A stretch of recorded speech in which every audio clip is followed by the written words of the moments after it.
ሰላም ቤተሰብ እንደተለመደው ዛሬም በጣም አስገራሚና ልብ አንጠልጣይ የሆነ አጭር ታሪክ ይዤላችሁ መጥቻለሁ። ታሪካችን የሚጀምረው ዝምተኛ በሆነ ምሽት ላይ አንዲት ሴት ባዶ በሆነ መንገድ ላይ ብቻዋን ስትራመድ ሲሆን ከኋላዋ ሰው እየተከተላት መሆኑን ስታውቅ ፈርታ መሮጥ ትጀምራለች። ቆይ ግን ከዛ በፊት አሁን ላይ 649 ሰብስክራይበር አለን። እቅዳችን በዚህ 90 ቀን ውስጥ 100,000 ሰብስክራይበር ለመግባት ነው። አንችልም? እንችላለን። ሰብስክራይብ አድርጉ። ነገር ግን ጥቁር ሹራብና የአፍና አፍንጫ መሸፈኛ ጭንብል ያደረገው ሰው ፈጣን ስለነበር ማምለጥ ሳትችል ትቀራለች። ክፉ ሰውዬ ሴትዮዋን ይዞ ያፍናትና ወደ አንድ ባዶ ክፍል ወስዶ ሲያስራት አንድ አይነ ስውር የሚመስል ሰው በዛው መንገድ እያለፈ ሳለ የታገተችውን ሴትዮ ጩኸት ቢሰማም የፈራው አይነ ስውር ምንም ማድረግ ስለማይችል ዝም ብሎ መንገዱን ይቀጥላል። በማግስቱ ፖሊሶች ወደ አንድ ወንጀል የተፈጸመበት ቦታ ተጠርተው ይሄዱና ትናንት ማታ የታገተችው ሴትዮ እጆቿ በገመድ ታስረውና ተገድላ ትገኛለች። ከፖሊሶቹ መካከል ዴጉ የተባለ አንድ መርማሪ በወንጀሉ ቦታ ላይ ነፍሰ ገዳዩ ትቶት የሄደውን በሰው ደም የተሳለ ቀይ መስቀል ይመለከታል። በሌላ በኩል ብዙ ሰው በሚበዛበት የገበያ ማዕከል ውስጥ ሄዮንዎ የተባለ መልከ መልካም ወጣት አይነ ስውር ጋር እንተዋወቃለን። ሄዮንዎ በገበያ ማዕከሉ ላይ ሙዚቃ እየተጫወተ እንደሚውልና ለመገበያየት የሚመጡ ሰዎች በሰጡት ብር ህይወቱን እንደሚመራ እንረዳለን።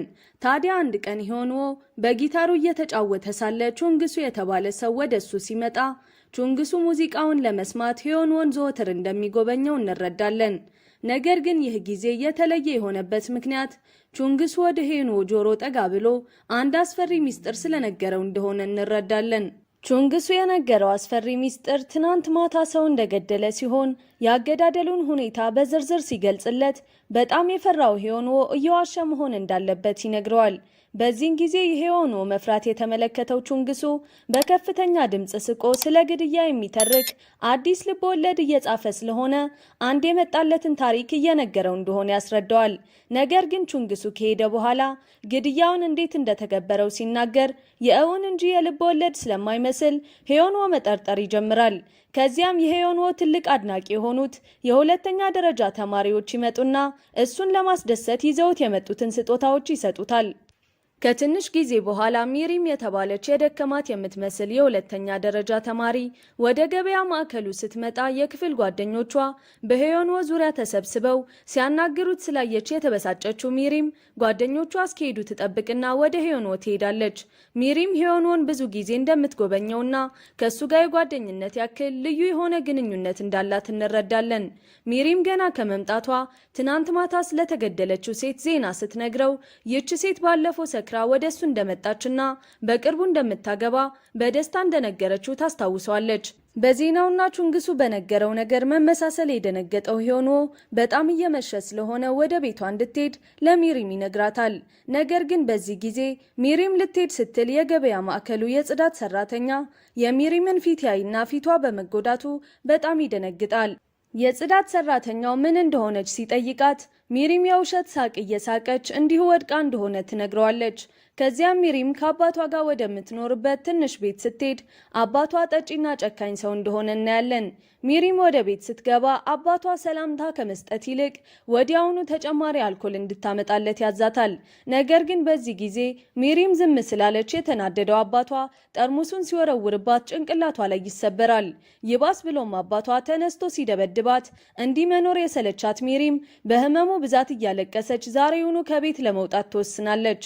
በተመሳሳይ ሰዓት ሄዮንዎ ወደ ቤቱ ሲሄድ ከፊት ለፊቱ ብዙ ሰው ተሰብስቦ ሲጯጯህ ይሰማና ፖሊሶች ባለፈው ምሽት ስለተፈጠረው ግድያ የሚያልፉትን ሰዎች ሁሉ እየጠየቁ እንደሆነ ሲያውቅ አስፈሪውን ታሪክ እንደገና ያስታወሰው ሄዮንዎ በፍጥነት መንገዱን ቀይሮ በሌላ አቅጣጫ መንገዱን ይቀጥላል። ቤቱ በሰላም ሲደርስ ሄዮንዎ ወደ መታጠቢያ ክፍል ገብቶ ጥቁር መነጽሩን ያወልቅና ፊቱን በመስታወት ሲያይ ይህን ሁሉ ጊዜ እሱ አይነ ስውር እንዳልነበርና ሲያስመስል እንደቆየ እንረዳለን። በሌላ ቦታ ደግሞ አንድ ሰው ከባድ ጋሪውን ጭር ባለ ዳገታማ መንገድ ላይ ለመግፋት እየታገለ ሳለ አንድ ፊቱ የማይታይ ሰው መጥቶ ያግዘዋል። ሰርቶ በላውም ዳገቱን ካለፈ በኋላ ዙሮ ሰውየውን ሊያመሰግነው ሲል ጭንብል የለበሰው ነፍሰ ገዳይ ያጠቃውና ያ ምስኪን ሰርቶ በላ ራሱን ስቶ ይወድቃል። ሰርቶ በላውም ራሱን በአንድ ባዶ ቤት ውስጥ እጆቹ ታስረው ይነቃና ትዕይንቱ ተቀይሮ ፖሊሶች በማግስቱ የዚህን ሰው አስክሬን በባዶ ክፍል ውስጥ ያገኙታል። የዚህ ሰውና የዚያች ሴት ገዳይ አንድ ሰው እንደሆነ ቢያምኑም ለግድያዎቹ ምንም አይነት ምክንያት ማግኘት ባለመቻላቸው በጣም ግራ ይጋባሉ። በፖሊስ ጣቢያ ላይ ይህንን የግድያ ምርመራ መፍታት ትልቅ ችግር የሆነበት ምክንያት ከፍተኛ መኮንን የሆነው መርማሪ ዴጉ ጉዳዩን እንዲይዝ ስላልተፈቀደለት እንደሆነ እንረዳለን። ነገር ግን መርማሪ ዴጉ ከተማው ስትሸበር እያየ ዝም የሚል ሰው ስላልነበር ጉዳዩን በድብቅ በቢሮው ውስጥ መመርመሩን ይቀጥልና የሁለቱን አስክሬኖች መገኛ ቦታ በካርታ ላይ በመፈለግ የገዳዩን መኖሪያ ለማግኘት ይሞክራል። ቪዲዮውን እዚህ ድረስ ከተመለከታችሁ ተመችቷችኋል ማለት ነው። ቪዲዮውን ላይክ ቻናሉን ደግሞ ሳብስክራይብ ማድረግ አይረሳ እንላለን። ወደ ታሪካችን ወደ ገበያ ማዕከሉ ስንመለስ ሂዮኖ እንደ ሁልጊዜው ሙዚቃውን በጊታሩ እየተጫወተ ሳለ ቹንግሱ ይመጣና ባለፈው ምሽት ሌላ ሰው እንደገደለና ጋሪውን ይገፋ የነበረውን አዛውንት እንዴት እንደገደለው በሚያስፈራ ቅደም ተከተል ይነግረዋል። ሂዮኖ እንደፈራ ቹንግሱ ሲያይ መሳቅ ጀምርና ይህም የፈጠራ ታሪክ እንደሆነና የሚጽፈው ልብ ወለድ ላይ እንደሚያስገባው ይነግረዋል። ልክ በዚህን ጊዜ ሚሪም ከትምህርት ቤት ትመጣና ዜና ላይ አንድ አዛውንት ባለፈው ምሽት የግድያ ሰለባ እንደሆኑ ለሂዮኖ ትነግረዋለች። የሚሪምን ወሬ የሰሙ መንገደኞች መሰብሰብና ስለ ግድያው መወያየት ሲጀምሩ መርማሪ ዴጉ ከሁለት ባልደረቦቹ ጋር ብቅ ይላል።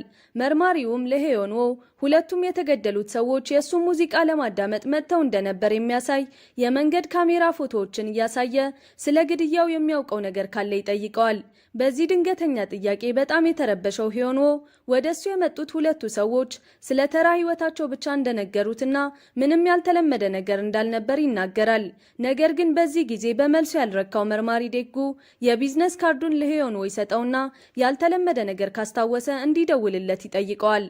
በዚያው ምሽት ሚሪም ገንዘብ ለማግኘት በትርፍ ጊዜዋ በአንድ ሱቅ ውስጥ እንደ ካሼር ሆና ስትሰራ እናይና በስራ ላይ ሳለች ከቤት አከራይዋ መልእክት በስልኳ ይደርሳታል።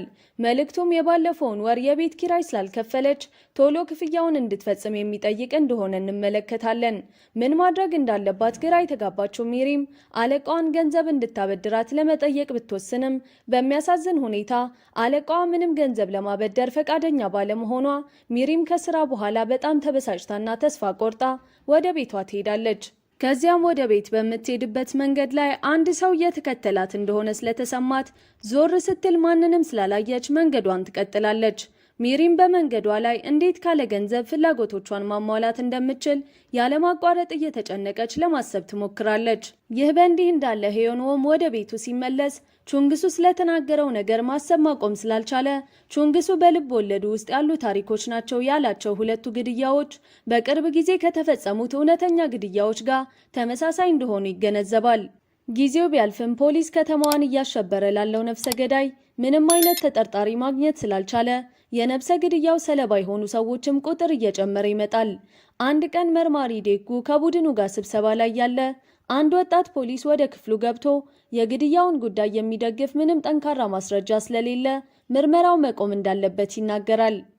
ነገር ግን በድንገት ወደ ጣቢያው ስልክ ይደወልና ደዋዩ ሂዮኖ እንደሆነ እንመለከታለን። ሂዮኖም ስለ ግድያዎቹ ፍንጭ እንዳለው ቢናገርም ለቃሉ ወደ ፖሊስ ጣቢያ እንዲመጣ ሲጠየቅ ግን ወዲያውኑ ስልኩን ይዘጋዋል። በዚህን ጊዜ ጥሪው በመቋረጡ የተበሳጨው ዴጉ ለበታቾቹ ደዋዩ የደወለበትን ቦታ አፈላልገው እንዲያገኙ ያዛቸዋል።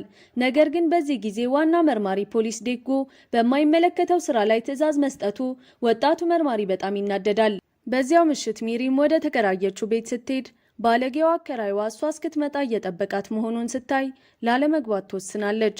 ሚሪም ወደ ቤቷ ያልገባችበት ምክንያት አከራይዋ ክፈይ ብሎ ብር እንዳይጠይቃት ሳይሆን ባለፈው አከራይዋ ከሱ ጋር ለመተኛት ከተስማማች ያልከፈለችውን የቤት ኪራይ እንደሚተውላት ቃል የገባላትን አስታውሳና ተጸይፋ እንደሆነ ከትውስታዋ እንረዳለን። ሚሪም ባለጌ አከራይዋ ጋር አብሮ ከማደር ጎዳና መውጣትን ትመርጥና በከተማዋ መንገዶች ወክ ለማድረግ ትወስናለች። ከዚያም በመንገዷ ላይ ሂዮኖ ብቻውን ሆኖ ሲጓዝ ታይና ከርቀት እሱን ለመከታተል ትወስናለች። ነገር ግን ማየት የሚችለው ሂዮኖ የሆነ ሰው እየተከታተለው መሆኑን ሲረዳ ያ ነብሰ ገዳይ ዛሬ እሱን ሊገድለው የመጣ ይመስለዋል። ለነብሱ የፈራው ሂዮኖ ቤቱ ጋር ሲደርስ በፍጥነት በሩን ለመዝጋት ቢሞክርም ሚሪም አስቆማ በገበያ ማዕከሉ የሚያውቃት አድናቂው መሆኗን ታስታውሰዋለች። ትደርሳለች። ነገር ግን በዚህን ጊዜ ሄዮንዎ ፊቷን አይቶ ነብሰ ገዳዩ አለመሆኗን ቢያቅም አይነ ስውር ለመምሰል ግን እንዳላወቃት በሩን ለመዝጋት ይሞክራል። በዚህን ጊዜ ሚሪም እየጮኸች ስሙን ትጣራና አከራይዋ እንዳባረራት ነግራ ሌሊቱን አብራው እንድታደር ስትለምነው በጫጫታው የተረበሹት የሄዮንዎ ጎረቤቶች ወደ ውጭ ይወጣሉ። ልክ በዚያን ጊዜ ግርግር በመፍጠሩ ያፈረው ሄዮንዎ ሚሪም በቤቱ እንድታድር ከመፍቀድ ውጪ ሌላ አማራጭ አልነበረውም። ሚሪም ሚስጥሩን እንዳታውቅ የፈራው ሄዮንዎ በራሱ አፓርታማ ውስጥ አይነ ስውር መስሎ ለመቀጠል ይገደዳል። በዚህን ጊዜ ሚሪም ወደ ቤቱ ስላስገባት አመስግና እሱን ካየችው ከመጀመሪያ ቀን ጀምሮ እንዳፈቀረችው ትነግረዋለች። ደግ ባህሪውና ሙዚቃ በሚጫወትበት ወቅት የሰዎችን ታሪክ ለማዳመጥ ሁሌም ፈቃደኛ መሆኑን እንደምትወድለት ትነግረዋለች። ከዚያም ሚሪም በስሜት ተውጣ ሄዮንዎን ልታቅፈው ስትል ጣቱ በእጇ ላይ ያለ አምባር ጋር ይተሳሰራል። ይህን ሚሪም ስታይ አምባሩ ከእናቷ የተሰጠ ስጦታ እንደሆነና እስክታገባ ድረስ አምባሩን እንዳታወልቀው እናቷ እንደመከረቻት ትነግረዋለች። በቀጣዩ ቀን ፖሊሶች ሄዮንዎ የደወለበትን የመንገድ ስልክ ያገኙና የደወለውን ሰው ለማወቅ በአካባቢው የነበረውን የመንገድ ካሜራ ለመፈተሽ ይወስናሉ። ከዚያም ትዕይንቱ ወደ አንድ ጨለማ የሆነ ክላስ ይቀየርና ጠረጴዛው ላይ ደም ያለባቸው መጋዝና መዶሻዎችን እንመለከታለን። በክፍሉ ግድግዳም የተገደሉት ሰዎች ፎቶ ተለጥፎ እንመለከትና በቀጣይ ላይ እንዲገደል የተፈረደበት ሰው ሚሪም መሆኗን ከፎቶዎቹ እንረዳለን። ሄዮንዎ እንደተለመደው ሙዚቃውን ሲጫወት ወደ ገበያ ማዕከሉ መርማሪ ፖሊሶቹ ይመጡና ትናንት ማታ የደወለላቸው ሰው እሱ መሆኑን እንደሚያውቁ ይነግሩታል። በዚህን ጊዜ ሄዮንዎ ለመካድ ሲሞክር መርማሪ ፖሊሱ አስቁመው የፎቶ ማስረጃ እንዳላቸው ሲነግሩት ሄዮንዎ እውነቱ ከመናገር ውጪ ሌላ አማራጭ እንደሌለው ይረዳል። ከዚያም መርማሪው አይነ ስውር መሆኑን የሚያረጋግጥ መታወቂያ ካለው ይጠይቀውና ሄዮንዎ መታወቂያውን ቢያሳየውም መርማሪው ስላላመነው የእውን አይነ ስውር መሆኑን ለማወቅ በመነጽሩ አሳልፎ ይመለከተዋል። መርማሪዎቹ ከሄዱ በኋላ ቹንግሱ ይመጣና ለምን ከፖሊስ ጋር ሲያወራ እንደነበር ለሄዮንዎ ይጠይቀዋል። በዚህን ጊዜ ለነብሱ የፈራው ሄዮንዎ በማታ ወደ ቤቱ ሲሄድ እንዲጠነቀቅ ብለው እየመከሩት እንደነበር ዋሽቶ ይነግረዋል።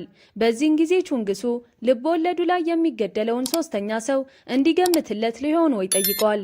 በዚህን ጊዜ የራሱን ጥያቄ በራሱ መመለስ ይጀምርና ሶስተኛ የሚገደለው ሰው ሴት መሆኗን ለመናገር ወደ አንድ ሴት መጠቆም ይጀምራል። ልክ በዚህን ጊዜ ሄዮንዎ ቹንግሱ ሳያየው ፊቱን ፎቶ ያነሳዋል። ከዚያም ሄዮንዎ ወደ ቤቱ ሲመለስ አሁንም ሚሪም በቤቱ እንዳለች ያስተውልና ወደ ቤቷ እንድትሄድ ይነግራታል። ሚሪም ግን ከመሄዷ በፊት አንድ የተሰቀለ ፎቶ ታነሳና የሁለቱ መንታ ወንድሞች ታሪክ ምን እንደሆነ ስትጠይቅ መልስ ስላላገኘች የሄዮንዎን ጉንጭ ስማ ወደ ቤቷ መሄድ ትጀምራለች። ሄዮንዎም ሚሪም ከሄደች በኋላ የመንታ ወንድሙንና የሱን ፎቶ ሲያያዘን ይመስላል። ከትውስታውም አይነ ስውር የሆነ መንታ ወንድም እንደነበረውና በተማሪዎች ስለማይወደድም ብዙ ጊዜ እንደሚደበደብ እንረዳለን። ውጭ ላይ ሚሪም ወደ ቤቷ እየሄደች ሳለ የሆነ ሰው እየተከታተላት እንደሆነ ይገባትና ዞር ስትል አንድ ጭንብል የለበሰ ሰው ቆሞ ታያለች። በዚህን ጊዜ ሞት ፊቷ ላይ ተደቅኖ ያየችው ሚሪም ፈርታ መሮጥ ትጀምርና ሰውየው ሳይዛት እንደምንም ስራ ቦታዋ ላይ ትደርሳለች። በቀጣይ ቀን ሚሪም ወደ ገበያ ማዕከሉ ትሄድና ለሄዮንዎ ትናንት ማታ ስላሯሯጣት ጭንብል የለበሰ ሰው እያለቀሰች ትነግረዋለች። ቺንግሱ ወደሱ ሁልጊዜ ሲመጣ ጭንብል እንደሚለብስ ያስታወሰው ሄዮንዎ ነብሰ ገዳዩ ቹንግሱ መሆኑን ስላረጋገጠ በኋላ ላይ ቹንግሱ ወደ ቤቱ እየሄደ ሳለ ይከተለውና ለፖሊሶቹ ስሙን፣ ፎቶውንና አድራሻውን የያዘ ፎቶ ልኮ ነብሰ ገዳዩ ቹንግሱ እንደሆነ ይመሰክራል። በዛ ምሽት ሚሪም ወደ ተከራየችው ቤት ስትሄድ ሰው እየተከታተላት መሆኑን ስላላወቀች ወደ ቤቷ ገብታ ፓስታ እየሰራች ሳለ አከራይዋ ማንም ሳይፈቅድለት ገብቶ ሊስማት ይሞክራል። ልክ በዚህን ጊዜ ሚሪም የፈላውን ውሃ አናቱ ላይ ደፍታ እየሮጠች ትወጣና ወደ ሄዮንዎ ልትሄድ ስትል ያነብሰ ገዳዩ ያግታትና ወደ ሰው የሚገልበት ክፍሉ አስሮ ይወስዳታል። በቀጣዩ ቀን ሄዮንዎ ሚሪምን ስላላገኛት መጨነቅ ይጀምርና ቹንግሱ ይዟት እንዳይሆን የፈራው ሄዮንዎ ወደ ፖሊስ ጣቢያ ደውሎ ቹንግሱን ለማሳሰር ቃሉን ለመስጠት ፈቃደኛ መሆኑን ይናገራል። በስልክ ጥሪው መሰረት ሄዮንዎ ወደ ፖሊስ ጣቢያው መኪና እየነዳ ሲመጣ መርማሪው ያይና ሄዮንዎ አይነ ስውር አለመሆኑን ይረዳል። በዚህን ጊዜ መርማሪው ተናዶ አካል ጉዳተኛ ሳይሆን የአካል ጉዳተኛ መታወቂያ ይዞ በመገኘቱ ወደ ፖሊስ ጣቢያ ይወስደውና ለምን እንደ አይነ ስውር መኖር እንደፈለገ ይጠይቀዋል። በዚህን ጊዜም አይነ ስውር የሆነ መንታ ወንድም እንደነበረው በአንድ ወላጅ ለሌላቸው ልጆች ማሳደጊያ ተቋም ውስጥ እንዳደጉ ይነግረዋል።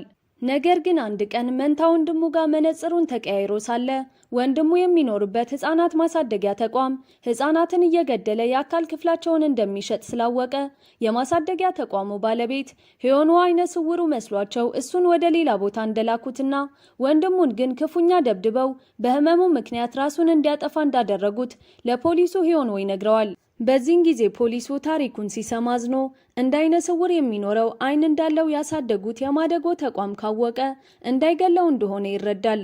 በዚህን ጊዜ ፖሊሱ የማደጎ ተቋም ባለቤቷ ህፃናትን በመግደል ተከሳ እንደታሰረች ይነግረዋል። ነገር ግን በድንገት ቹንግሱ ወደ ፖሊስ ጣቢያ መጥቶ እጁን ይሰጥና ከተማውን ሲያሸብር የነበረው ነፍሰ ገዳይ እሱ እንደሆነ ያምናል። በዚህን ጊዜ ፖሊስ ወዲያውኑ በቁጥጥር ስር ያውለውና ዜናው በቴሌቪዥን ተሰራጭቶ የእውነተኛው ነፍሰ ገዳይ ጆሮ ጋር ይደርሳል። ይህ በእንዲህ እንዳለ ሚሪም ታግታ ሳለ እንደምንም ራሷን ነጻ አድርጋ ለማምለጥ ብትሞክርም ሰውየው እንደገና ይዞ ያስገባትና በሰንሰለት ያስራታል። በዚህ ጊዜ ከፖሊስ ጣቢያ የወጣው ሄዮንዎ ቹንግሱ እስከዛሬ ግድያዎቹን እያየ እንጂ እየተገበረ እንዳልነበር ሲገባ ወዲያውኑ ግድያዎቹን ሊፈጽም የሚችል የቹንግሱ ጓደኛ ማፈላለግ ይጀምራል። እውነተኛ ነፍሰ ገዳዩ ማን ሊሆን እንደሚችል እያሰበ ሳለ ድንገት የሚሪም ስልክ የገበያ ማዕከሉ ሰራተኛ እየገፋ ሲወስደው ያይና በጣም ይደነግጣል። የጽዳት ሰራተኛውን ቀስ ብሎ ይከተለውና በድብቅ ወደ መኪናው ይገባል። ወደ ውስጥ ከገባ በኋላ እዚያ የተደበቀ አስከሬን ሲያገኝ በጣም ቢደነግጥም ራሱን እንደምንም አደፋፍሮ አስከሬኑ ጋር ይደበቅና እስከ ቤቱ ድረስ ይሄዳል። ሰውየው በመጨረሻ መኪናውን አቁሞ ሲወርድ ሄዮንዎም ቀስ ብሎ ወርዶ ወደ አንድ ክፍል ሲሄድ ሚሪም መሬት ላይ ታስራ ይመለከታታል። ሚሪም ሄዮንዎን ስታየው ወደ ውስጥ እንዳይገባ በጭንቅላቷ ምልክት ብትሰጠውም ያላስተዋለው ሄዮንዎ ነፍሰ ገዳዩ በትልቅ እንጨት ይመታዋል። ነገር ግን ሄዮንዎ እንደምንም ተነስቶ ይፋለመውና ከሚሪም ጋር ተባብረው እጅ አልሰጥም ያለውን ነፍሰ ገዳይ አንቀው ይገሉታል።